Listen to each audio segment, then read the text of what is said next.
मैं doctor Siddharth Madan, MS orthopaedics from Madan hospital, Majitha road, Amritsar. हम यहाँ पे 25 साल से ज़्यादा हो गए ऑर्थोपेडिक्स प्रैक्टिस करते हुए यहाँ पर।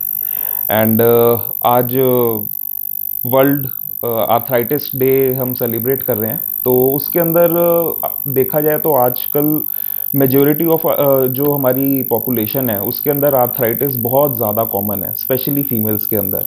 तो आर्थराइटिस के बारे में अगर हम बात करें तो आर्थराइटिस बेसिकली दो टाइप का होता है। एक जो एज रिलेटेड रहता है, और दूसरा जो एक तरीके की डिजीज़ रहती है जिसके अंदर हम कह देते हैं रूमेटॉइड आर्थराइटिस या एंकाइलोजिंग आर्थराइटिस। और जो एज रिलेटेड रहता है उसको हम नॉर्मल ऑस्टियोआर्थराइटिस कह देते हैं, जो विद एज ग्रेजुअली धीरे धीरे बढ़ता रहता है। इसके अंदर पेशेंट्स को जनरली कंप्लेंट्स क्या रहती हैं, इनिशियली माइनर कंप्लेंट्स होती हैं जिनके बारे में ज़्यादातर लोग ध्यान नहीं देते हैं, बट वो ग्रेजुअली बढ़ती जाती हैं और जिसके अफेक्ट्स काफ़ी हार्मफुल रहते हैं। इनिशियली पेशेंट को कंप्लेंट रहती है किसी भी जॉइंट में पेन, स्वेलिंग या पेन या स्वेलिंग बेसिकली रहती है। इसके साथ साथ हमारी बॉडी के अंदर स्टिफनेस आनी शुरू हो जाती है, स्पेशली मॉर्निंग के अंदर, कई चीज़ों के अंदर। और काफ़ी बार पेशेंट्स इन चीज़ों को ध्यान नहीं देते हैं और ये आगे सीवियर अपना बहुत सीवियर हो जाती है।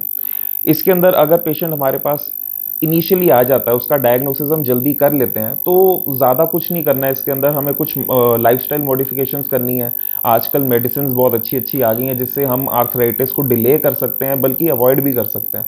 लेकिन अगर ये सब चीज़ें टाइमली ना आइडेंटिफाई की जाएं, अल्टीमेटली जॉइंट डिफॉर्मिटीज़ होनी शुरू हो जाती हैं।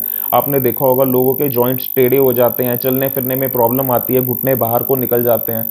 तो ये सब प्रॉब्लम से बचने के लिए या तो हमें इनिशियली अगर हम डायग्नोस कर लें तो हम मेडिसिन से और लाइफस्टाइल मॉडिफिकेशन से इसको काफ़ी हद तक रोक सकते हैं।